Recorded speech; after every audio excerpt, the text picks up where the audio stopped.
no. So mayong hapon ninyo tanan. Karon di ay ang atong i-vlog karon na karon diri sa CCLX Cebu to Cordova Link Expressway no. So ato ning i-update diri almost 1 week tang wala ka update diri. So bago natin simulan ang ating video, kung ikaw ay hindi ka pa nakapag-subscribe sa ating YouTube channel, so huwag mo kalimutan na mag-subscribe sa ating YouTube channel at i-click yung notification bell at para updated ka sa aking bagong mga i-upload na video. At huwag mo na rin kalimutan mag-like at mag-comment mo dito. So ngayon guys, nandito na po tayo guys, no? So maakyat na po tayo dito sa CCLX Cebu to Cordova Link Expressway no. So narakanta sa Old Bridge ni diri sa Pasig area. So gilid ni siya sa CCLX no. So nandito na po tayo ngayon guys. Dandahan lang po tayo tingnan po natin dito at i-update po natin to no? So almost 1 week po tayo hindi po naka-update dito dahil may trabaho po tayo no? So pasensya na po talaga. So sa lahat na po ng aking mga viewers dyan na talagang sumusuporta po sa ating bit, maraming salamat po sa iyo. So ngayon guys, dito na po tayo sa gitna. So makikita na po natin itong CCLX, talagang napakagandahan, talagang napaka-wow no? So talagang malapit na po matapos. So makikita na po talaga ninyo. So dito sa Pasig area guys no? So walang nagtrabaho ngayon dito dahil araw ngayon ng linggo. Wala tayong nakikitang tao na may tao dito sa taas. So pag walang nagtrabaho, iwan ko lang doon sa gitna, doon sa dagat doon. So baka may nagtrabaho doon no. So dito ng area guys, walang nagtrabaho po dito sa taas no, sa Pasig area. So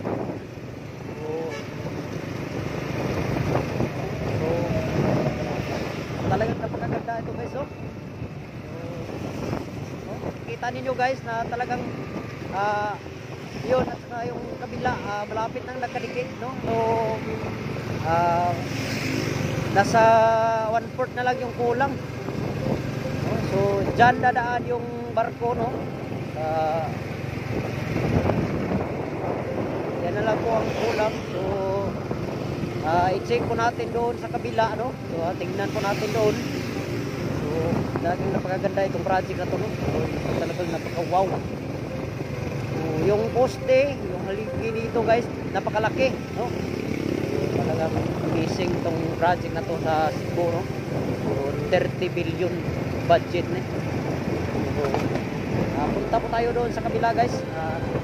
Standby lang po kayo dyan.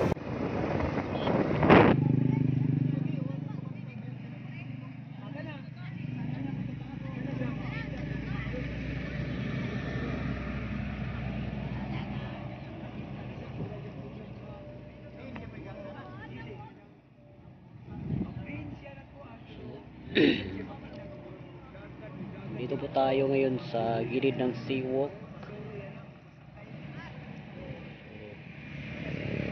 Ito guys.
tayo ngayon, no? Umiikot po tayo. Guys,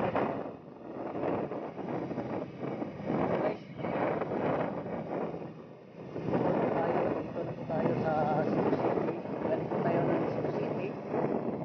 Punta po ito ng Talisay, no? So, talagang na talaga dito, no? Talagang malapit na itong matapos.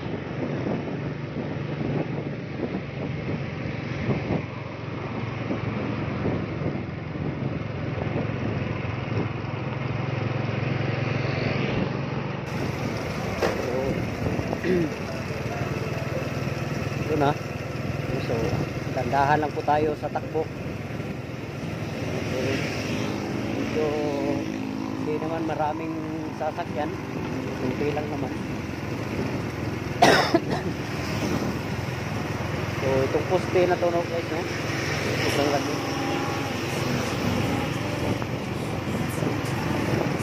So, dito po guys sa Pasig area. So, walang nagtrabaho dito guys.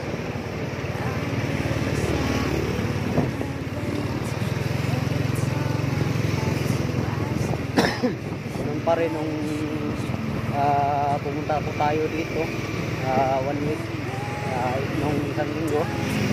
So, nandito po tayo. So, ganito pa rin. Talagang kanilang binigyan ng atensyon yung nandun po sa gitna, no? So doon po sila doon nila yung inuuna nila. So ngayon dito madali lang tong dito kapag matapos na doon. So madali lang to dito. So talagang napakaganda. So, sa lahat po pala ng mga viewers ko dyan, talagang sumusuporta sa ating YouTube channel. Maraming salamat po sa iyo. Sana po ay huwag mong kalimutan na mag-subscribe sa ating YouTube channel para lalaki na tong ating channel.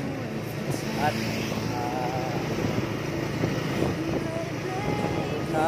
hindi pa nakapag-subscribe sa lahat po pala ng mga viewers dyan na talagang sinabayan ako hanggang dito sa dulo. So hanggang sa muli na naman po, sana po ay suportahan nyo din po itong aking mga updates, no? So maraming salamat po sa inyong lahat. Bye bye po, hanggang sa muli, bye bye.